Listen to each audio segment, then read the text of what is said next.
Steve Kloyda is going to talk about failure to favor, a journey of hope.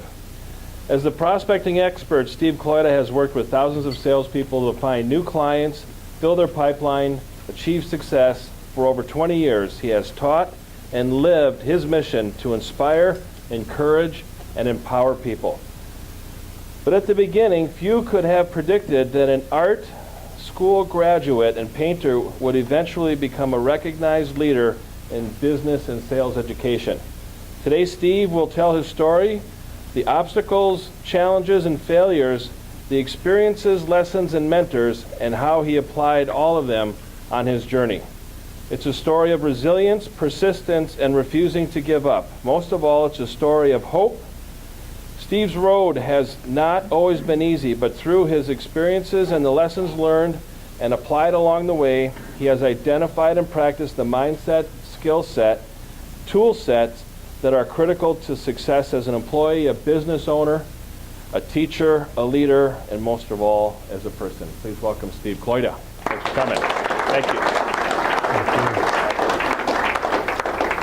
Thank you, Scott. Thank you, Don. It's a real privilege and an honor to be here today.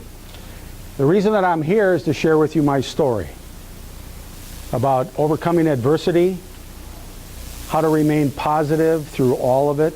And you know what? All of us in this room have a story to tell. You have a story, I have a story, and I believe that we were all put on this earth to encourage and support and lift each other up. You have experiences, Bill, that I don't have. So your experiences could help me grow as an individual. That's what this is all about. But I want to start off with this statement. Failure is the accumulation of poor choices over a period of time. I didn't wake up this morning and say, boy, I really want to fail today. You know, the thing about failure is so subtle. It nudges us off course a little bit, and pretty soon we end up over here and we don't know how we got here. Apple Computer, 1997, they are staring at $1 billion loss. Steve Jobs comes back to the company in which he co-founded, and in the internal meeting he said to his staff, we need to be really, really clear about what we want our customers to know about us. First good choice. You see, Apple came public in 1977, and it wasn't a poor choice that they made a week before, 2 weeks before, a year before. It was the accumulation of poor choices over a 20-year period of time. And the rest is history. Apple is the most successful, the most valuable company on the planet today. And it started about looking at the world completely different and being optimistic. Ever since I was a young boy, I wanted to be an artist. That's a picture of myself and my sister, Deanna. I think I was about 5 or 6 years old in that picture. And everything that I did was around art. I loved to create, I loved to draw, all of that. And I remember entering an art contest in 3rd grade in the back of a Popular Mechanics magazine. And it said, draw the lumberjack. And I did. And you know what? You couldn't have told the difference between what I drew and the picture that I was supposed to draw because it was almost identical. And about 3 weeks later, I get a letter from this company and said, you've won, you've done an amazing job, and sign up for art classes. So I brought this to my dad, and I had my first motivational talk from my dad. He said, art is a waste of time. You will not make any money in art. I want you to be an electrician. So what did I do? To please my father, I started taking electronics classes in junior high. There's a major problem with that. I'm very visual. I can't see electricity. So I almost electrocute myself in 7th grade. And that was the beginning of saying no to my father that I'm going to pursue my art career. And I took as many art classes as I possibly could. I graduated from Washburn High School in 1970. And again, in high school, I took as many art classes as I possibly could because I loved art. My dream since I was a little boy was to be the next Picasso. Fast forward 5 years. Yes, that is me. How does a guy go from, I'm going to do some back and forth here. How do you go from that to that to that to that in 5 short years? How does that happen? Drugs and alcohol.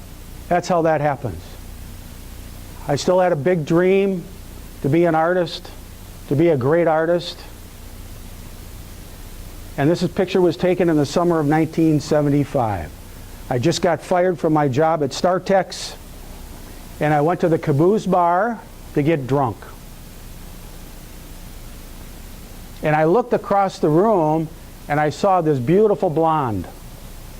And I said to myself, I'm going to marry that woman. And she was sitting with a bunch of girlfriends, and she was there celebrating her last day of work. I was there celebrating that I just got fired. And I don't know how I did it, because I was 3 sheets to the wind, but I got her phone number, and I called her up a month later, and I gave her the artist story, let me paint you, or let me paint a picture, and we started dating, and two years later, we were married. But I continued to pursue my career as an artist, and in 1976, in the fall, I entered the BFA program at the Minneapolis College of Art and Design. And I still had this dream of becoming a great artist. I graduated from MCAD in May of 1980. I didn't pass goal. I didn't collect my $200. I checked myself into rehab for drug and alcohol abuse. My life was a total disaster. In fact, in my junior and my senior year, to support my habit, I started dealing drugs to all the students on campus. And I am absolutely amazed that I am standing before you today and I'm not sitting in prison somewhere. I'm absolutely amazed that I'm standing before you today to tell this story. So, I head off to treatment, and my wife, she heads off to live on a farm with her brother, Mike. And Mike was living on a farm in Rosemount, Minnesota, and on 100 acres, beautiful farm. I want to draw your attention to the siding of this farmhouse. The house was built in the early 1900s. We had a wood-burning stove. It got really, really cold in the wintertime. The pipes would freeze. So I'm off into treatment. She's off what we called Atwood Arms, and she was living there with her brother. And then after I got out of treatment, we reconvened. And it was one of the greatest experiences of my life, coming to this farm. But there was a problem. I had a really bad attitude. I just gotten out of treatment. I didn't know what I wanted to do with my life. I was terrified. I built a studio on the second floor of that farmhouse, and I put a bunch of canvases in there, and I sat down to paint. And guess what didn't happen? I didn't paint. Because staring at a blank white canvas terrified me. Because for 11 years prior to that, I was high for 11 years. And every time I created anything, I don't care if it was a drawing, I don't care what it was, I had to get high.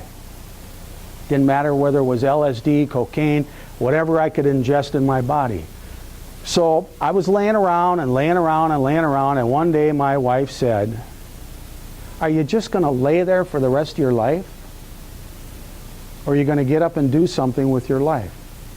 So I hopped in my truck and I drove to the unemployment office in Rosemount, Minnesota, looking for work. And I saw this ad that said, "Stockbroker will train. Call Tom 338-1300. Now, what does a stockbroker have to do with art? Absolutely nothing. But I will tell you this, if you know anything about art at all, Paul Gauguin, the famous artist, was actually a stockbroker for 10 years prior to him seeking his career. So I figured, he sought it after his career in business. I thought, well, I could seek this out on the other end. But there was a problem.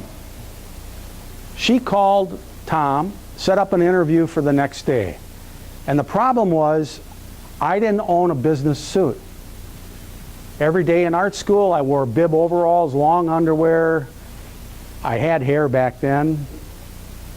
And so what am I going to do in this situation?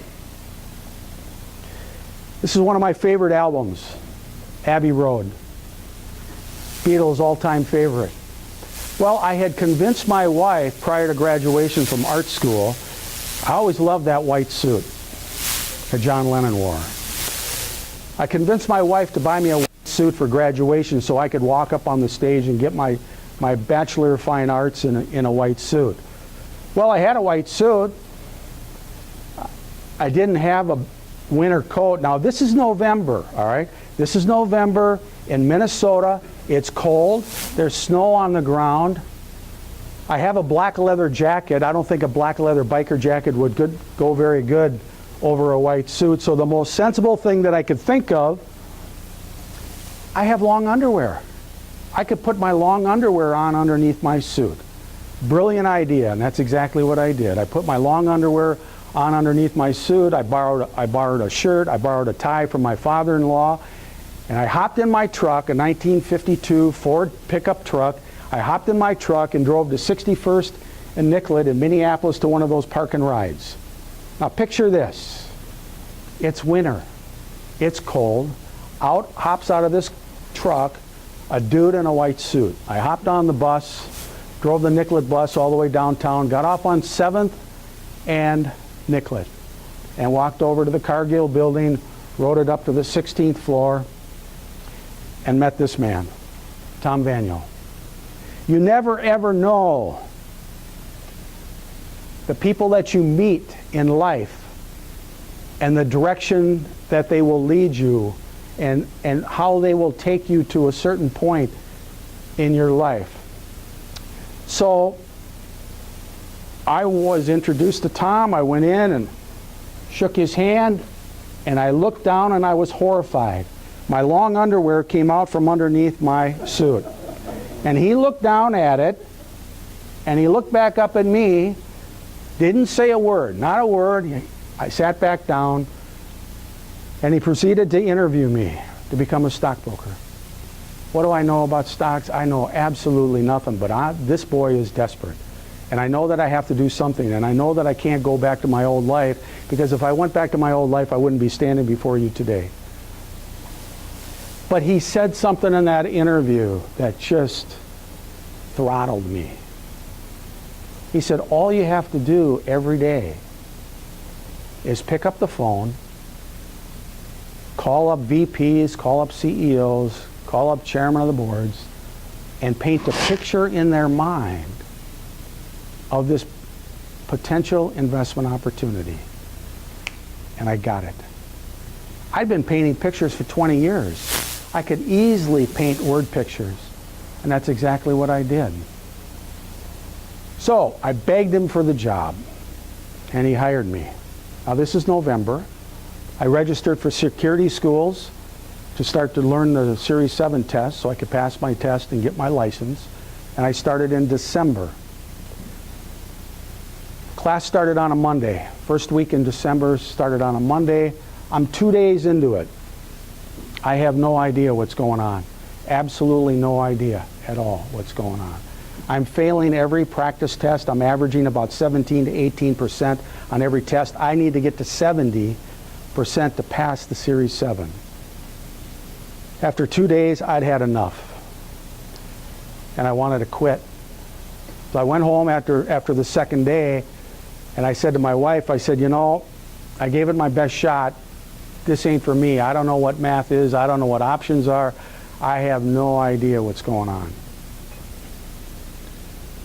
She said, okay, if that's your decision. So I went back the next day, and I was going to wait until the first break to speak to Keith Love, who was the teacher at that time. I was going to wait for the first break, and then I was going to tell him that I was going to quit.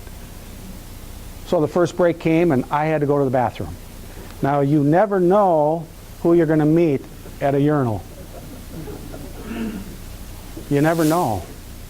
So as I'm standing there doing my deal, the gentleman next to me, Paul. Now, I don't know Paul very well at all. He had been hired by Tom Vaniel. I had gone to lunch with him on Monday. And he looked at me and he says, so how's it going? I says, it's going terrible, I'm quitting. And he looked at me and he says, you're quitting? You can't quit. Get your rear end back in there and start studying. I'll tutor you, I'll help you.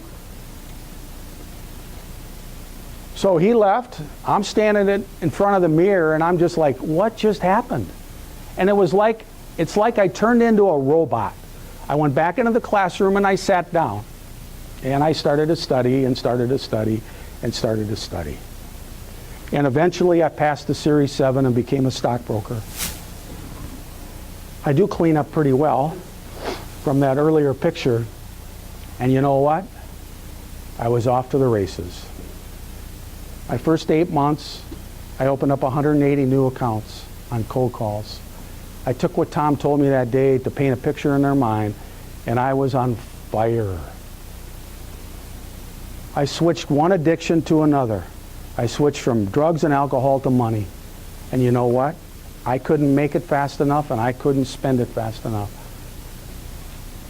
I was one of his top producers, having the time of my life, the dream car, the dream house, vacations, all that stuff. And when you're a broker, you think you're invincible. You think you walk on water. And on November 1st, 1989, I filed bankruptcy and lost everything. As a broker, I went for broke. In the 80s, money was easy. You could call up the bank and say, hey, I need $100,000, I need $25,000, I need this, I need that. And they were just dishing money out left and right. And I took as much money as they possibly would give me. And everything I did was legal. I mean, I never did anything illegal, except back when I was in college. So November 1st, 1989, I filed bankruptcy. I lost everything. And as I'm sitting on the steps of my home with 2 small children and my wife, and the sheriff pulls up to take the house, I felt like I'd been in a train wreck. But you know, throughout all of this, there was always a silver lining, because in my world, the glass is always half full. It's never, ever half empty. The most sensible thing that I could think of is to start a company. I had $50 in my pocket. I started Telemasters Incorporated. I called up Tom Vanyo. I said, Tom, I've got this great training program that I've developed. You know I can sell. How about an appointment? I'll come down and tell you all about it. He said, come on down. So when I left that day, I said to my wife, I'm not coming home without the order, because we were desperate. There was no money. It was ridiculous. So I'm sitting across from Tom, and he says, so tell me about your program. And I'm creating it as I'm going along here, okay? I didn't have a training program. I'm creating this thing as I'm going. I can sell, I know how to sell, but just because you know how to do something doesn't mean you can teach somebody else how to do it. So he says, I'll tell you what, I'll try you out for a month. I'll give you $3 grand for the first month, see what you can do. And I said, Tom, no. Make it 3. He said, no, make it 1. I said, make it 3.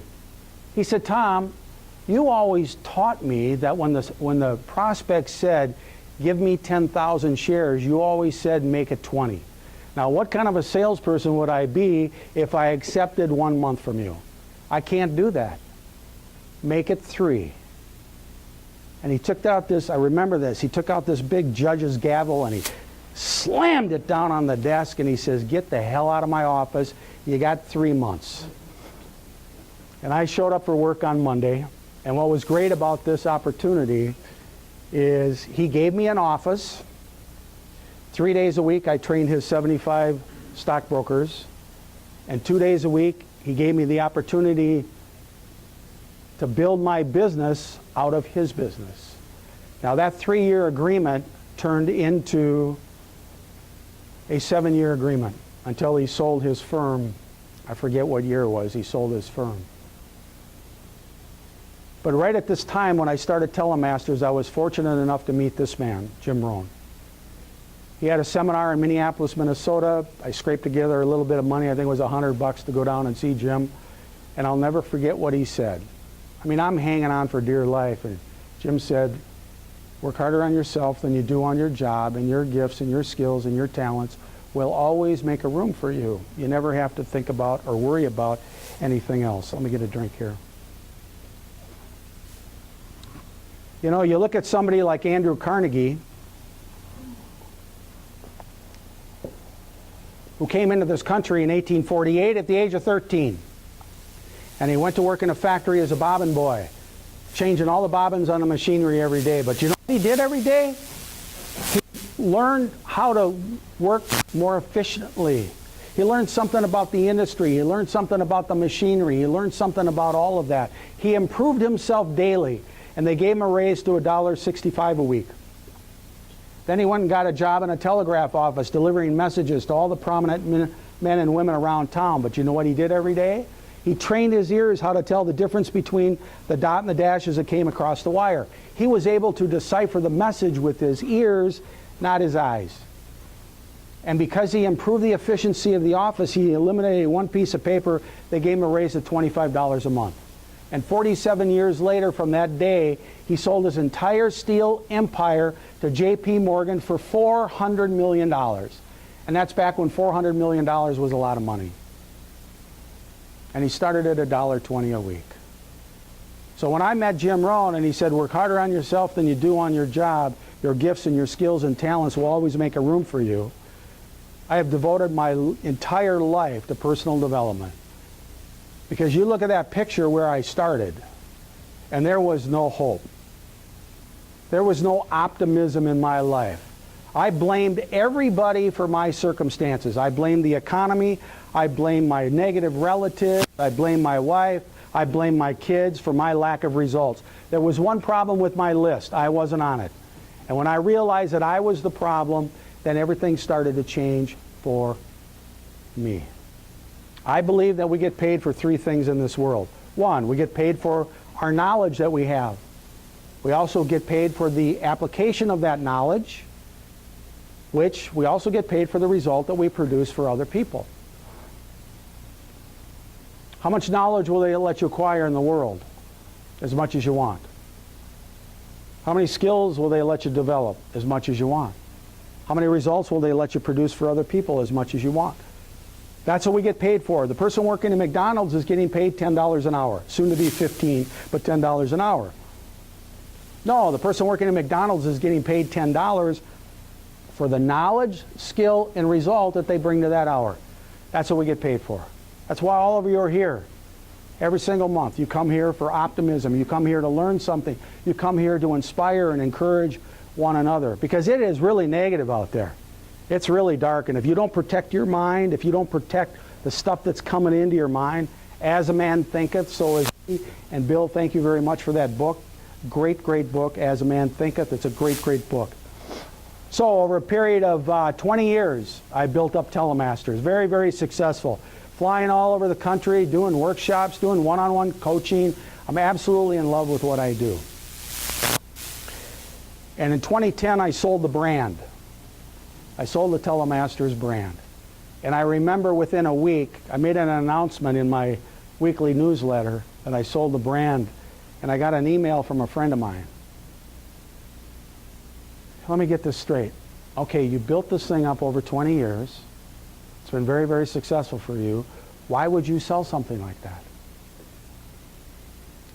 The second greatest decision that I've ever made, one, starting Telemasters, but the second greatest business decision I have ever made in my life was changing the name of the company from Telemasters to the Prospecting Expert. In 2004, 5, and 6, I noticed something in the marketplace. And I had an internal meeting, a staff meeting, I remember on a Monday morning. And I told them, I said, you know what? The name of the company, Telemasters, if we hang our hat on this name over the next 10, 15, 20 years, there will be no Telemasters. Social media, LinkedIn, Twitter, Facebook, people are using email marketing. They're using a lot of tools to connect and engage. Now, one thing that has remained consistent throughout my entire life is teaching people how to get in the door, how to prospect, how to get to the right person, how to work through their objections, how to accomplish the purpose of their call. Once you get in the door, I can't help you. So I built this up, and it was very difficult. I mean, it was very, very difficult. I did a Google search one day, and I typed in the word prospecting. And 250,000 searches a month for that keyword. Prospecting skills, prospecting techniques, prospecting strategies and tactics and all of that. For me, it was a no-brainer to change the name of the company. So I changed the name of the company. And you never know where these little pieces of information, you never know how meeting somebody in a bathroom will take you off on a road over here, or a little ad, stockbroker will trade. You don't know where it's going to take you. And that's the beautiful thing about life. Life is an adventure. So I get a call one day from one of my clients. They said, well, hey, we're having this big symposium with all these CEOs in Tempe. You want to come down and talk about prospecting? Sure, I'd like to do that. But she said, you know, we're getting a lot of people in our community saying they're really, really struggling getting in the door. Do you have a program to help our people get in the door? And I said, sure, The Art of Prospecting, your path to get in the door. Now, she gave me that. You never know where that stuff is going to come from. You see, so often in life, we're just trying to get through life. No, so often in life, we need to see what we can glean from life, because there are opportunities everywhere. So over the last several years, I've built up the prospecting expert. I'm traveling. I'm feeling absolutely amazing about life. Life is on a roll. And then darkness sets in.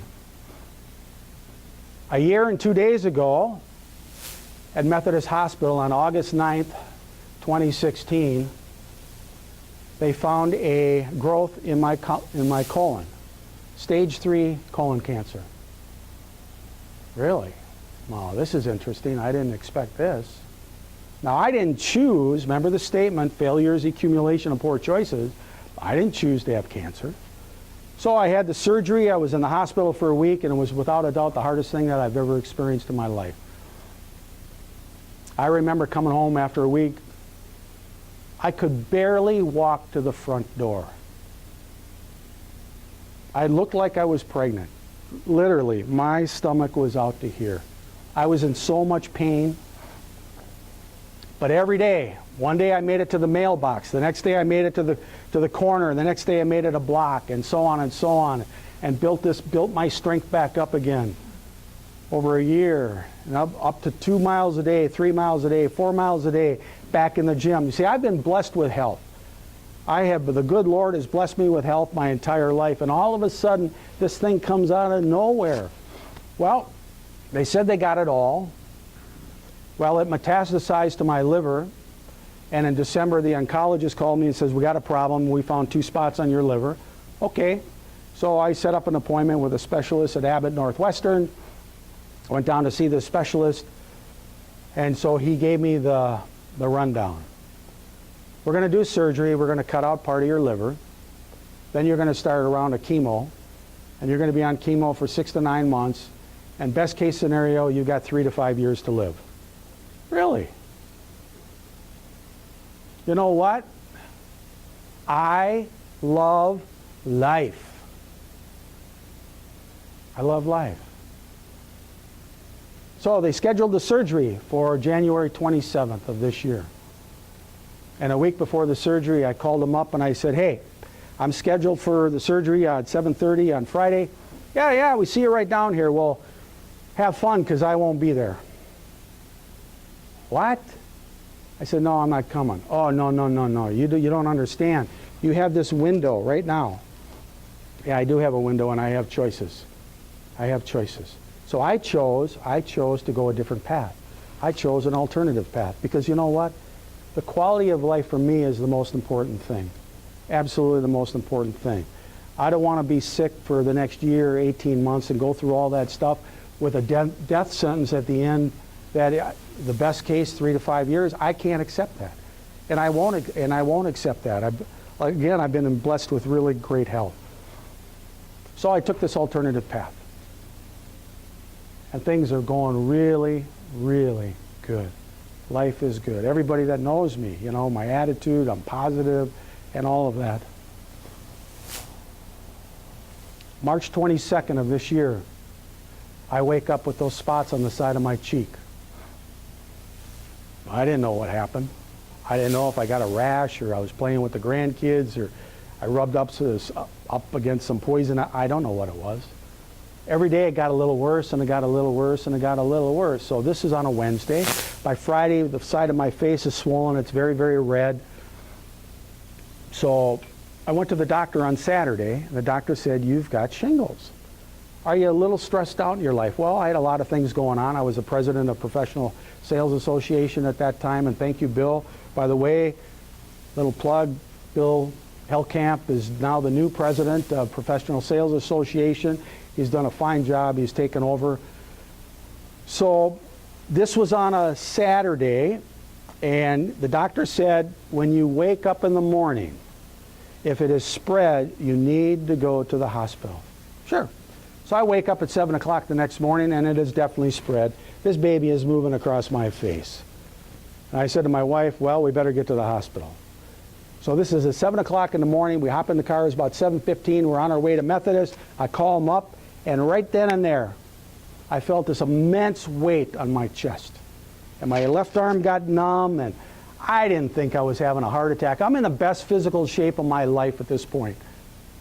I didn't even put two and two together, and I thought it was the stress from all the shingles coming across my face and all that. So I get to the hospital, and there's a cardio team there waiting for me, and I thought that was very, very unusual.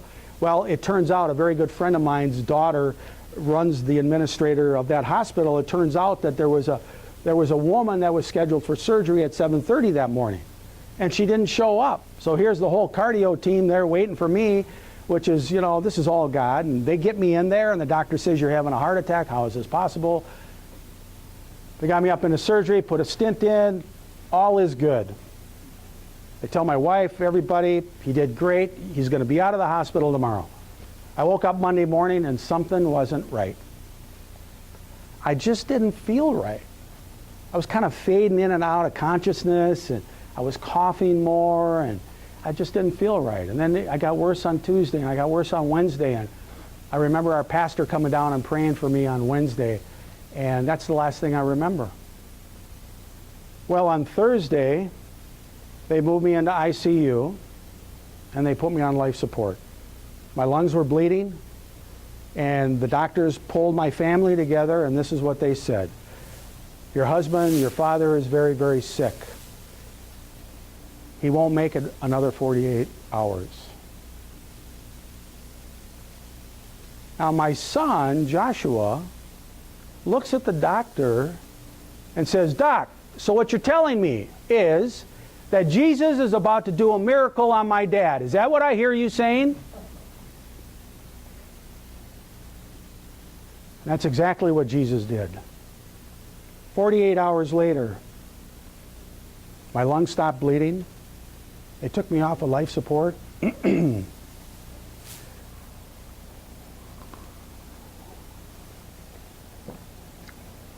took me off of life support.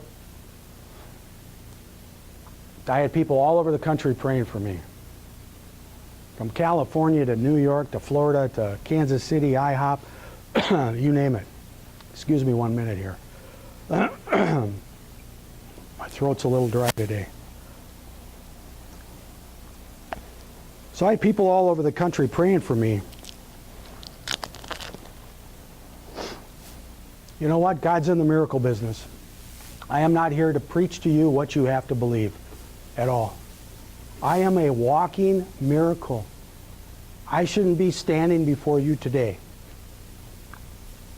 So they kept me in ICU for a couple more days, make sure everything was okay. They pulled the tube out, moved me back to the regular part of the hospital. And the nurse that was taking care of me on that Monday, she came into my room and took me out for my walk. And she looked at me and she goes, "You're him. You're the guy." And I'm thinking, I'm the guy? Maybe she saw me speak a year ago at some conference. What do you mean I'm the guy? She goes, you're the guy that we thought was going to die last Thursday, and here you are up walking around. The doctors couldn't explain it. I could.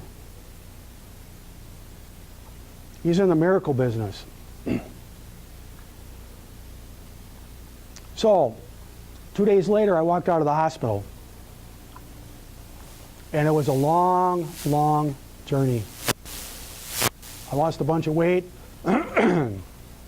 Again, I was familiar with the front door, corner, and the process started all over again, day after day after day.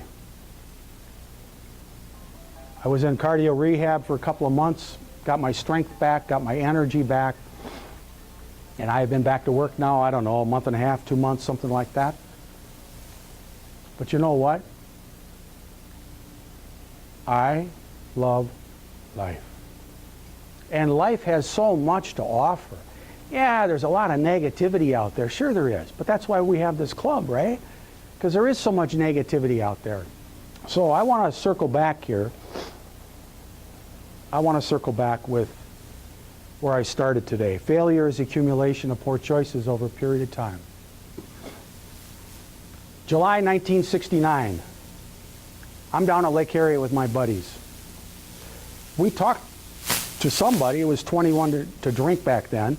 We found somebody at the lake that was 21 that went to a liquor store and got us some liquor. That was the first time I ever drank, 1969. I remember that day like it was yesterday.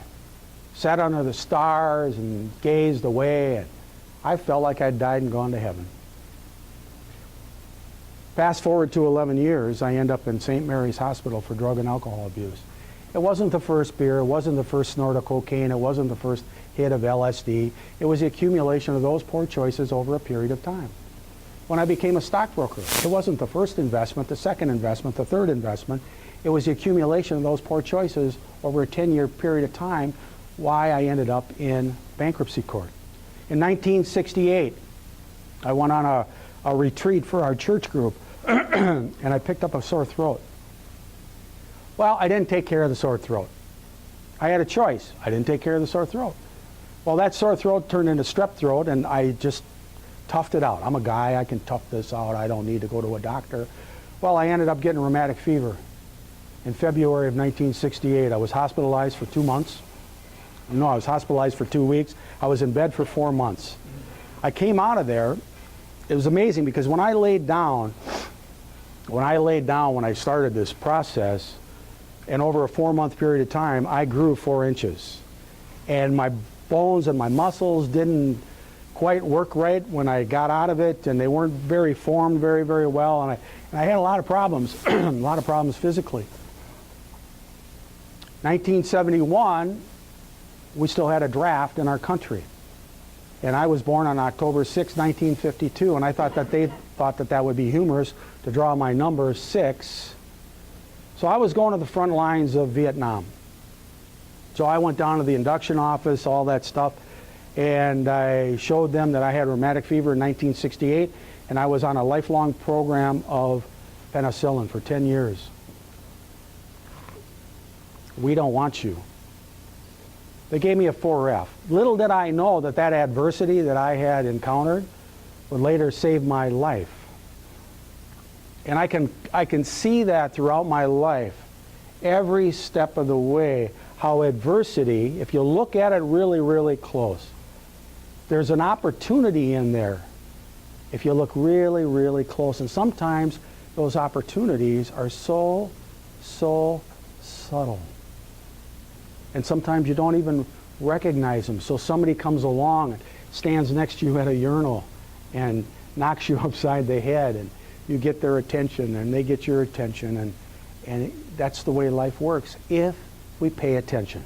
So if this is a true statement, failure is accumulation of poor choices over a period of time, then that is a true statement. Better choices equals better results.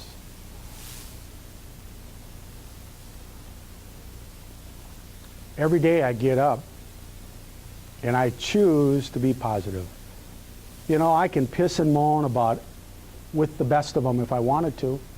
When I was in treatment, my first day in treatment, I went down to the smoking lounge And I looked across the room and I went, geez, there's my cousin. I haven't seen my cousin in a couple of years. My mother's side of the family, they had a long history of alcohol and drug abuse and insane behavior. And I went up to my cousin and I said, Mark, he goes, what are you doing here? He goes, they think I have a problem. Steve, what are you doing here? I said, Mark, I know I have a problem. 15 years ago, we buried my cousin Mark. He was 64 years old. He looked like he was 100. That's what it will do to your body. See, I made a choice that day that I was going to choose to look at life positively and stop blaming the whole world for my problems. I was going to take full responsibility for my problems. And I wasn't going to shrug them off to anybody else. And I was going to look in the mirror and say, hey, no, I am the problem, and what can I do about it? So I want to leave you with a story. There was this master, and this master was very, very wealthy. And he had 3 servants. So he pulled his 3 servants together one day, and he said, okay, I'm going to go away on a long journey, and servant number 1, I'm going to give you 5 talents of money. Servant number 2, I'm going to give you 2 talents of money. And servant number 3, I'm going to give you 1 talent of money. And the story said that the master gave each person something that was according to their skill and ability. Remember what I talked about earlier, what we get paid for? We get paid for our knowledge, skill, and result.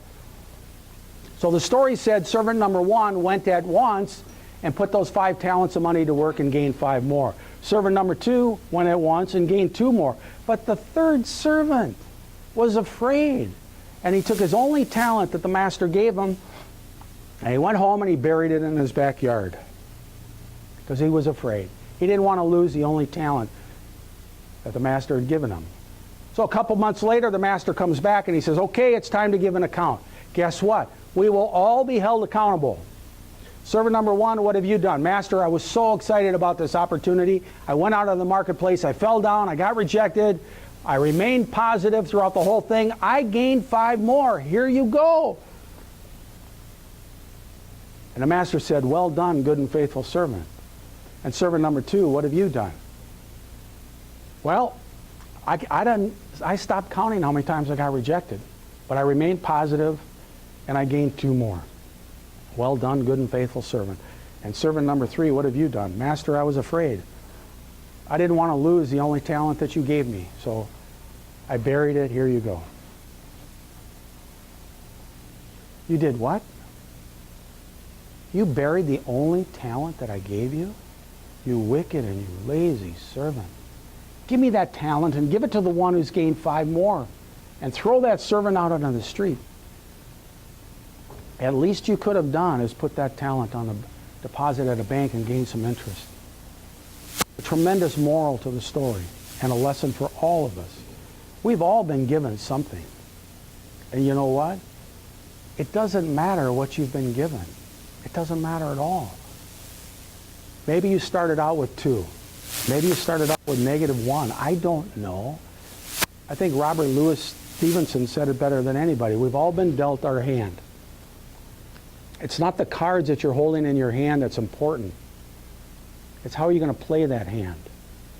And that's where attitude and that's where positivity comes in. I mean, I could have given up a long, long time ago.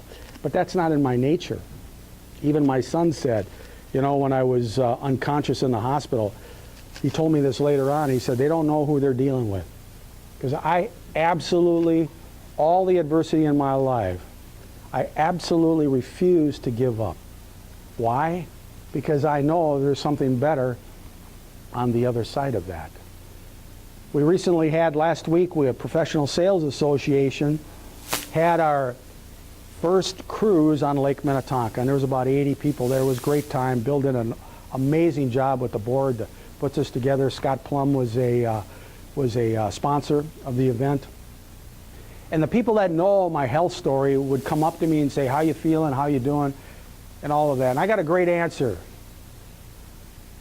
I have a choice how I can answer that question. I can piss and moan about the weather. I can piss and moan about Trump. I can piss and moan about everything. Well, my answer is, I am blessed and highly favored. Thank you. Thank you. Thank you. Thank you. Thank you. For a very, very inspiring presentation, but how about some responses to some questions that people might have? Fire away. Just speak loud so everybody can hear the question. I've never heard, Steve, why did you leave being a stockbroker? You filed bankruptcy, but that doesn't mean you lose that job. Right. You don't want my investment advice. You know what I'm really, really good at? I'm really good at getting in the door. I'm really good at prospecting, but I lost more money than I even care to talk about. I would have been better off if I'd have thrown darts at the Wall Street Journal. That's why I left. I blew up my book of business 4 times in a 10-year period of time. And that was enough. I'd had enough of the stress and all of that. Yeah. Other questions? Yes? The number one thing that I tell people about prospecting is never stop prospecting. Apple Computer today is still prospects. We all prospect. We're all in sales. Have you seen a good movie lately? Did you tell somebody about it? Have you read a good book lately? Have you gone to a good restaurant? Did you tell somebody about it? We're all in sales. How many of you in this room have kids or access to kids? Are they great salespeople? Of course they are. If they want to go to the mall, how many times will they ask you to take them to the mall? Until 2 things happen. 1, they're at the mall, or 2, they're in the room, but they're going somewhere. So in answer to your question, number 1, you never, ever stop prospecting. You block out time in your calendar to prospect. Because if you don't, guess what? It won't happen. Now, when I started out as a stockbroker, when I started my company, all we had was a telephone. All that's changed. The telephone is one of many tools. We have the telephone, we have email, we have social media, we have networking events like this. Never stop. Other questions? Yes. On Sunday, we will be celebrating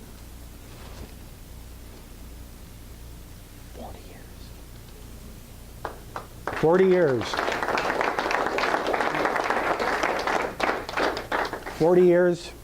Here's a picture of my family.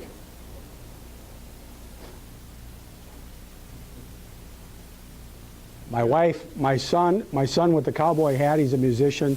He travels all over the country. He's very, very talented. My daughter is to his right, her husband, and I have 4 grandchildren, and my wife is in the purple hat. If she was a rational woman, she would have left me a long time ago.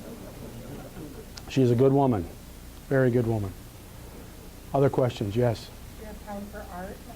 Yes. In fact, I do all my illustrations for my blog, for my podcast. I do a lot of drawing. I'm very technically, I love technology, so I do all my art on my iPad.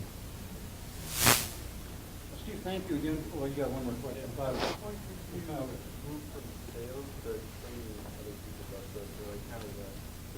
In 1990. In 1990, after I left the brokerage business. Why did I do that? Because my kids and my wife, they would belly up to the table, and they don't understand no food, and we had to do something. So, funny story, my wife, my kids were sitting around one day, and they said, Dad, why did you start Telemasters? Why did you start Telemasters? And I said, guys, you had to eat. And my wife pipes in and says, no, that's not why he started Telemasters. He started Telemasters because he couldn't get along with anybody else. And that is a true story. good. Thanks again, Steve. Yeah, thank you. Thank you. Thank you, Don. Oh, thanks a lot. Man. Thank you. Thank you.